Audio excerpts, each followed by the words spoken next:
नमस्कार दोस्तों, आज हम बात करने वाले हैं एक ऐसी कंपनी के बारे में जो न सिर्फ भारत के स्पेस मिशन में योगदान दे रही है, बल्कि न्यूक्लियर पावर और फ्यूचर हाइड्रोजन एनर्जी जैसे सेक्टर्स में भी काम कर रही है। इस कंपनी का नाम है MTAR टेक्नोलॉजीज। शायद आपने इस नाम को ज़्यादा सुना नहीं होगा, लेकिन इसका काम इतना पावरफुल है कि ये क्वाइटली इंडिया के सबसे क्रिटिकल सेक्टर्स को सपोर्ट कर रही है। तो चलिए इस कंपनी को डिटेल में समझते हैं। सबसे पहले बात करते हैं कंपनी के बैकग्राउंड की। MTAR टेक्नोलॉजीज की शुरुआत 1970 में हुई थी। हैदराबाद से इसकी शुरुआत हो गई। शुरुआत में ये एक छोटी मशीनिंग कंपनी थी, लेकिन धीरे धीरे इसने खुद को हाई प्रिसीजन इंजीनियरिंग में एक्सपर्ट बना लिया। आज ये कंपनी ऐसे कंपोनेंट्स बनाती है जिसमें स्लाइटेस्ट एरर भी एक्सेप्टेबल नहीं होता। अब सवाल आता है, ये कंपनी आखिर बनाती क्या है? तो MTAR टेक्नोलॉजी मेनली 4 सेक्टर्स में काम करती है।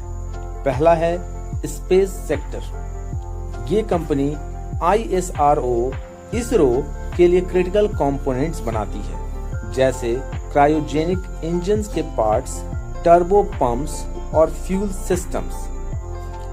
क्रायोजेनिक इंजन रॉकेट का सबसे कॉम्प्लेक्स हिस्सा होता है और उसमें यूज होने वाले पार्ट्स बनाना कोई आसान काम नहीं है। इसका मतलब साफ है, MTAR एक ट्रस्टेड पार्टनर है इसरो का। दूसरा सेक्टर है न्यूक्लियर पावर। यहाँ ये कंपनी न्यूक्लियर रिएक्टर्स के लिए कंपोनेंट्स बनाती है और इसके क्लाइंट्स हैं NPCIL, जो कि गवर्नमेंट ऑफ इंडिया की कंपनी है। न्यूक्लियर सेक्टर की खास बात यह है कि यहाँ लॉन्ग टर्म कॉन्ट्रैक्ट्स होते हैं और वंस ट्रस्ट बिल्ट हो जाए तो ऑर्डर्स लगातार मिलते रहते हैं। तीसरा और सबसे इंटरेस्टिंग सेक्टर है क्लीन एनर्जी। MTAR अब हाइड्रोजन फ्यूल सेल्स और इलेक्ट्रोलाइसिस पर काम कर रही है, जो फ्यूचर एनर्जी का एक बड़ा हिस्सा बनने वाला है।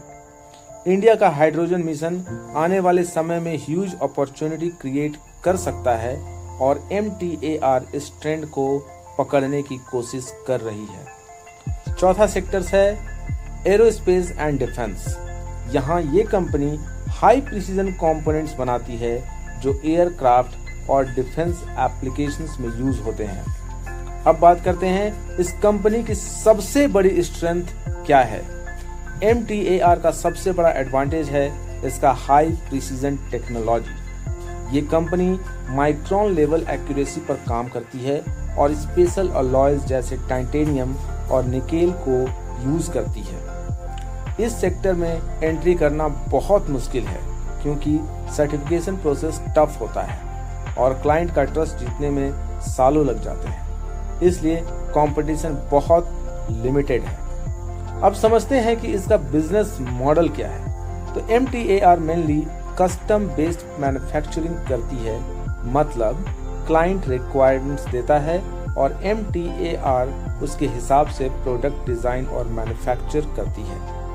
एक बार क्लाइंट मिल गया तो लॉन्ग टर्म रिलेशनशिप बन जाता है और रिपीट ऑर्डर्स आते रहते हैं। अब बात करते हैं फाइनेंशियल साइड की। इस कंपनी की ग्रोथ स्टडी रहती है, मार्जिन्स जनरली अच्छे होते हैं और ऑर्डर बुक स्ट्रॉन्ग रहती है। लेकिन ध्यान देने वाली बात यह है, इसका बिजनेस प्रोजेक्ट बेस्ड है, तो ग्रोथ कभी कभी अनइवन भी दिख सकती है। अब बात करते हैं रिस्क की, जो जानना बहुत जरूरी है। सबसे पहला रिस्क है गवर्नमेंट डिपेंडेंसी, क्योंकि इसके कई क्लाइंट्स गवर्नमेंट ऑर्गेनाइजेशंस ही हैं। दूसरा है क्लाइंट कॉन्सेंट्रेशन। अगर कुछ बड़े क्लाइंट्स कम हो जाएं तो इम्पैक्ट पड़ सकता है। और तीसरा है प्रोजेक्ट डिले, जिससे रेवेन्यू डिले हो सकता है। अब इससे और सबसे इम्पॉर्टेंट पार्ट, फ्यूचर ग्रोथ।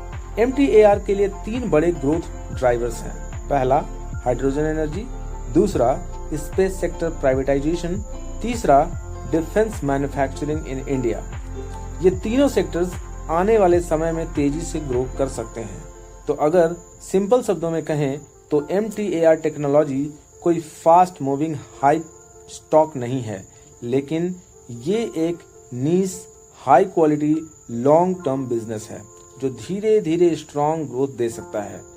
अगर आपको ऐसे हिडन जेम्स के बारे में जानना पसंद है तो चैनल को सब्सक्राइब जरूर करें और कमेंट्स में बताएं अगला एनालिसिस आप किस कंपनी पर देखना चाहते हैं। धन्यवाद।